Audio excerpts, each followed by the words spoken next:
కనిపిస్తుంది. Right Nageswararao, thank you for the updates.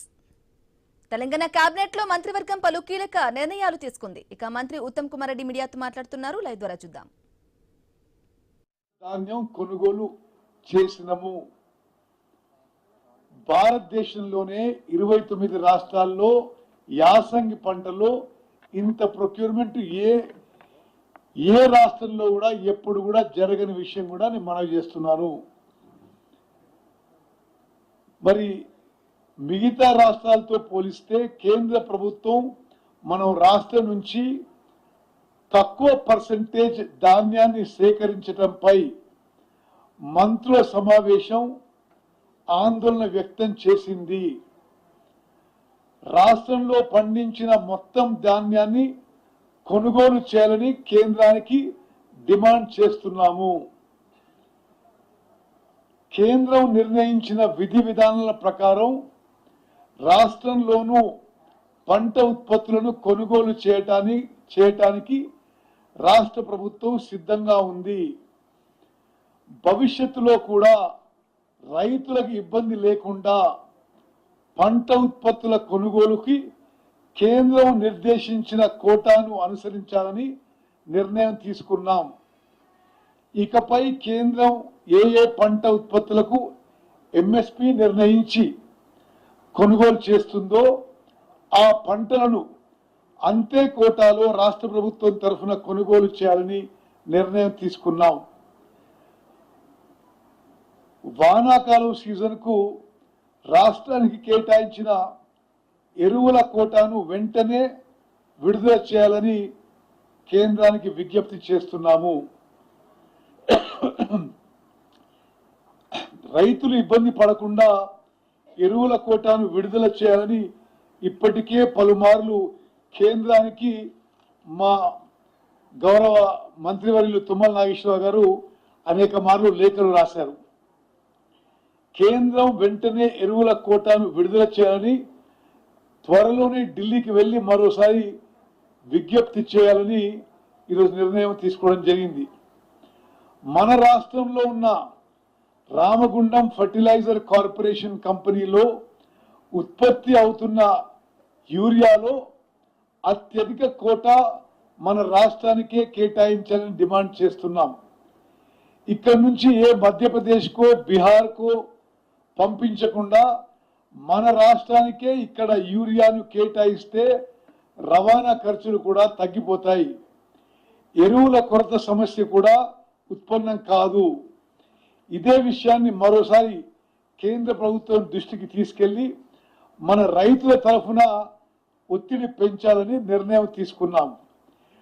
అదేవిధంగా ఇప్పుడు గతంలో ఎన్ఆర్ఈజీ అనేది ఇప్పుడున్న ఈ పథకం, ఇది రామ్జీ పథకం, విబిజీ రామ్జీ పథకం గురించి సీతక్క గారిని మాట్లాడతారు. మరి ఒకరి రిఫ్యూజ్ చేస్తే వేరే విషయాలు. మెట్రో విస్తరణకు అవసరమైన అనుమతులు ఇవ్వాలని కేంద్ర ప్రభుత్వానికి విజ్ఞప్తి చేస్తున్నాం. ఐఆర్ఎఫ్సి నుంచి ఒప్పందం ప్రకారం రావాల్సిన రుణాన్ని వెంటనే మంజూరు చేయించాలని కోరుతున్నాము. హైదరాబాద్ ట్రాఫిక్ ప్రయాణికుల అవసరాల దృష్ట్యా మెట్రో ఫేజ్ 2 విస్తరణ అత్యంత కీలకం. అందుకే మన రాష్ట్రం నుంచి ప్రాతినిధ్యం వహిస్తున్న కేంద్ర మంత్రులు, బీజేపీ ఎంపీలందరూ కూడా మెట్రో విస్తరణకు సహకరించాలని కోరుతున్నాం. రాష్ట్ర అభివృద్ధికి అడ్డంకులు సృష్టించకుండా కేంద్రం నుంచి రావాల్సిన అనుమతులు ఇప్పించేందుకు ఆ పార్టీ నేతలు కలిసి రావాలని విజ్ఞప్తి చేస్తున్నాం. తెలంగాణ ప్రభుత్వం మరో కీలక నిర్ణయం తీసుకున్నది. రాష్ట్ర మంత్రివర్గ సమావేశాలు పేపర్లెస్ గా నిర్వహించే పద్ధతికి ఈ రోజు నుంచి శ్రీకారం చుట్టింది.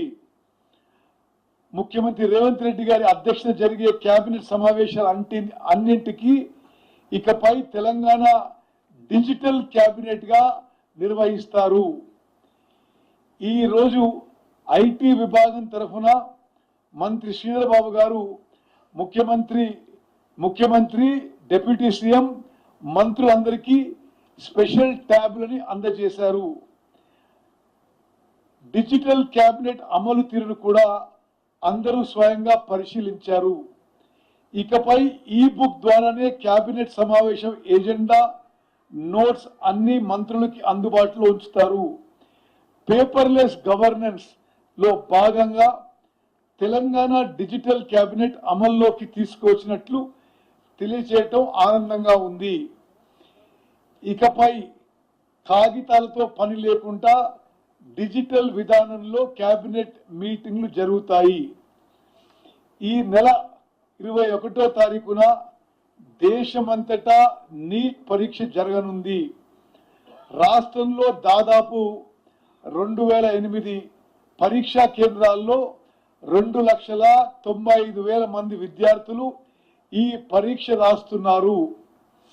ఈ పరీక్షకు హాజరయ్యే విద్యార్థులందరికీ ఆర్టీసీ బస్సుల్లో ఉచిత ప్రయాణ సదుపాయం కల్పించాలని ప్రభుత్వం తరఫున నిర్ణయం తీసుకున్నాము. నీట్ పరీక్ష రాసే విద్యార్థులు తమ హాల్ టికెట్లు చూపించి ఈ సదుపాయాన్ని వినియోగించుకోవాలని కోరుతున్నాము. ఇప్పుడు గౌరవ పిఆర్ మంత్రి సీతక్క గారు మాట్లాడతారు.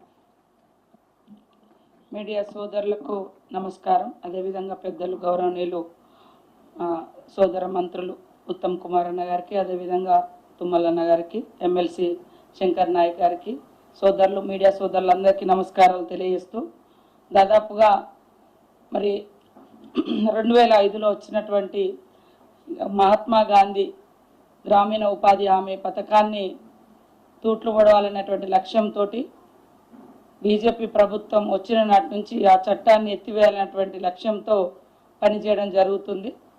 ఆ క్రమంలోనే మరి గాంధీ గారి పేరు తీసేసి విబిజి రామ్జీ అని కొత్త పథకాన్ని, కొత్త పేరును తీసుకొచ్చి ఇవాళ పేదల కడుపు కొట్టే విధంగా ఈ యొక్క పథకం రాబోతున్న దాన్ని మేము గతంలోనే అసెంబ్లీలో తీర్మానం చేసి పేరు మార్చడం కానీ, రాష్ట్రాల మీద బర్డన్ వేసి మరి అంటే మన డబ్బులను కూడా ఎంత వేసుకోవాలని వాళ్ళు 40% మీరు ఇవ్వాలి అని ఏదైతే 40-60 రేషియో పెట్టడం జరిగిందో దాన్ని కూడా మేము గతంలో అసెంబ్లీలో వ్యతిరేకిస్తూ తీర్మానం చేసి పంపడం జరిగింది.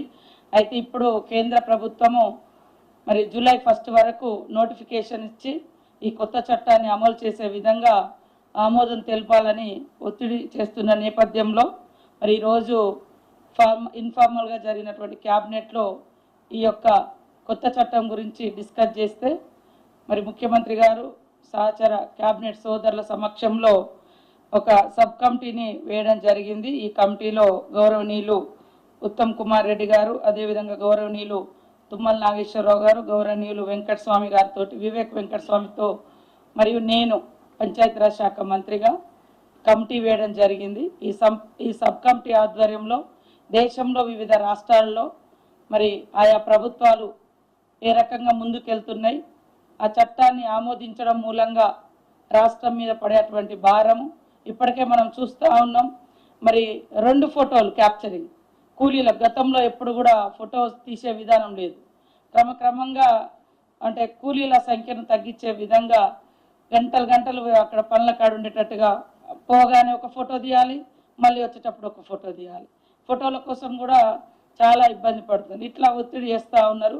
అయినప్పటికీ కూడా మన రాష్ట్రంలో మేము ఎప్పటికప్పుడు మరి జిల్లాల వారీగా మానిటరింగ్ చేస్తూ గత సంవత్సరం మొత్తం 7.5 కోట్ల పని దినాలు జరిగితే ఈ 2 నెలల్లో మా పంచాయతీరాజ్ శాఖ కమిషనర్ గారు కానీ, సెక్రటరీ, మరి క్షేత్రస్థాయిలో ఫీల్డ్ అసిస్టెంట్లు, సంబంధిత ఎన్ఆర్జిఎస్ ఉద్యోగులందరూ కలిసి మరి కూలీలతో వాళ్ళను ఎప్పటికప్పుడు మోటివేషన్ చేసి 2.5 కోట్ల పని దినాలను ఈ 2.5 నెలల్లో కంప్లీట్ చేసుకోవడం జరిగింది. ఎందుకంటే కొత్త పథకం రావడంతో అన్ని పథకాలు కోతబడి మరి రాష్ట్ర బడ్జెట్ మీద తీవ్రమైనటువంటి ప్రభావం చూపబోతుంది. కాబట్టి దీన్ని నిరసిస్తూ ఒక లేఖ కూడా రాయాలనుకున్నాం కేంద్రం తీసుకొచ్చేటువంటి ఈ యొక్క జీరామ్జీ పథకం గురించి. అదేవిధంగా సబ్ కమిటీ కూడా దేశవ్యాప్తంగా మరి వివిధ రాష్ట్రాల్లో అమలవుతున్నటువంటి తీరు, వాళ్ళు తీసుకునేటువంటి ఈ యొక్క చట్టం మీద, ఈ యొక్క పథకం మీద నిర్ణయాలను కూడా అనుసరించి ముందుకెళ్ళడం జరుగుతుందని తెలియజేస్తూ క్యాబినెట్లో సబ్ కమిటీని వేయడం జరిగింది. 4గురితో కూడినటువంటి సబ్ కమిటీ. ఈ సబ్ కమిటీ మరి తొందరలోనే కూర్చొని ఫర్దర్గా తీసుకునే నిర్ణయాలు మళ్ళీ మేము ముందుకు తీసుకొస్తాం. పెద్దలు గౌరవనీయులు వ్యవసాయ శాఖ మంత్రి వారి తుమ్మల గారు మాట్లాడతారు. గౌరవనీయులు పెద్దలు ఉత్తమ్ గారు, సీతక్క గారు, నాయక్ గారు, ప్రియ మిత్రులందరికీ నమస్కారం. ముఖ్యంగా రైతు సోదరులకి ఈ సంవత్సరం వాతావరణ కేంద్రాల యొక్క హెచ్చరికలు కావచ్చు, వాస్తవాలు కావచ్చు, ఎలినో అనేటటువంటి దానివల్ల వర్షపాతం తగ్గుతుంది. ముఖ్యంగా అది భారతదేశం మీదనే ఎఫెక్ట్ పడేదానికి ఉంది. భారతదేశంలో కూడా తెలంగాణ, ఆంధ్రప్రదేశ్ రాష్ట్రాల మీదనే ఎక్కువ ప్రభావం చూపవచ్చు అనేటటువంటి ఇండికేషన్స్ పదే పదే మనకి వాతావరణ కేంద్రాలు హెచ్చరిస్తున్న సందర్భంలో తెలంగాణ రైతాంగం మొదటి వర్షం పడంగానే విత్తనాలు పెట్టాలనే ఆదుర్దాతోటో, కాలం అయిపోయింది అనేటటువంటి ఆదుర్దాతోటో మీరు విత్తనాలు పెడితే భూమిలో సరైనటువంటి మోతాదులో తేమ లేకపోతే, పదులు లేకపోతే ఆ విత్తనాలు మొలకెత్తడంలో ఇబ్బంది వస్తుంది. దాని తర్వాత గ్యాప్ వస్తే, మళ్ళీ డ్రై స్పెల్ వస్తే సస్టైన్ అవటం కూడా కష్టం అవుతుంది. అప్పుడు మళ్ళీ మీరు విత్తనాలు ఎన్నుకోవాలి, మళ్ళీ ఇది జరగాలి అని అంటే కొంత కష్టం రావచ్చు. కాబట్టి రైతులు వ్యవసాయ శాఖ అధికారుల యొక్క సూచన మేరకి మీ ప్రాంతాల్లో, మీ మండలాల్లో పడ్డటువంటి వర్షపాతాన్ని దృష్టిలో పెట్టుకొని కనీసం 7 మిల్లీమీటర్స్ 2 సార్లు పడితే తప్ప భూమికి సరైనటువంటి పదులు వచ్చేటటువంటి అవకాశం ఉండదు. కాబట్టి ఏ విత్తనం పెట్టేటటువంటి రైతు అయినా సరే దీన్ని మనసులో పెట్టుకొని, మీకు తెలియంది మాకు తెలుసని కాదు, కానీ మన యొక్క ఆశ కార్తె వెళ్ళిపోతుంది, మృగశిర కార్తె వెళ్ళిపోతుంది, ఇంకొక కార్తె వస్తుంది, ఇప్పుడు విత్తనాలు పెట్టాలి అని. గతంలో మాదిరిగా స్టాటిక్ లేవు, కార్తెలోనే వర్షాలు కురవాలని. కాబట్టి దయచేసి రైతులు వర్షపాతాన్ని దృష్టిలో పెట్టుకొని విత్తనాలు మీరు వాడాలని చెప్పి విజ్ఞప్తి చేస్తున్నా. అదేవిధంగా ఎరువులకు సంబంధించి కూడా కేంద్ర ప్రభుత్వం గత 2 సంవత్సరాలుగా మనం అడిగినంత ఇవ్వకపోయినా వాళ్ళు అలాట్ చేసినంత భాగం కూడా ఇవ్వట్లేదు. ప్రతి నెల 2 లక్షలు ఇస్తామని చెప్పి సాక్షాత్తు నడ్డా గారే ప్రకటించారు. కానీ ఏప్రిల్లో కానీ, మేలో కానీ, జూన్లో కానీ ఎప్పుడూ 1 లక్ష కంటే ఎక్కువ పంపించలేకపోయారు. మనకి ఈ రోజుకి 6 లక్షలు ఉండాల్సినటువంటి మెట్రిక్ టన్నులు యూరియా కానీ, అదేవిధంగా డిఏపి కానీ మనకి సక్రమంగా సరైన సమయంలో సరైన వాళ్ళు అలాట్ చేసినటువంటి మందం కూడా పంపించలేకపోతున్నారు. అందుకని ఈరోజు క్యాబినెట్లో మళ్ళీ ఒకసారి ముఖ్యమైనటువంటి వ్యవసాయ శాఖ, సివిల్ సప్లైస్ మంత్రులకు సంబంధించి మేము కూడా ఢిల్లీ పోయి ఈ యొక్క ఎరువులకు సంబంధించిందే కాకుండా పంటల కొనుగోలు కూడా ఇందాక ఉత్తమ్ గారు చెప్పినట్లుగా కేంద్ర ప్రభుత్వం యొక్క విధి విధానాలకు అనుగుణంగానే తెలంగాణ రాష్ట్రంలో కూడా భవిష్యత్తు పంటల కొనుగోళ్లు ఉంటాయి. కాబట్టి దయచేసి గతంలో ఉన్నటువంటి రాజ్యాంగబద్ధమైనటువంటి బాధ్యత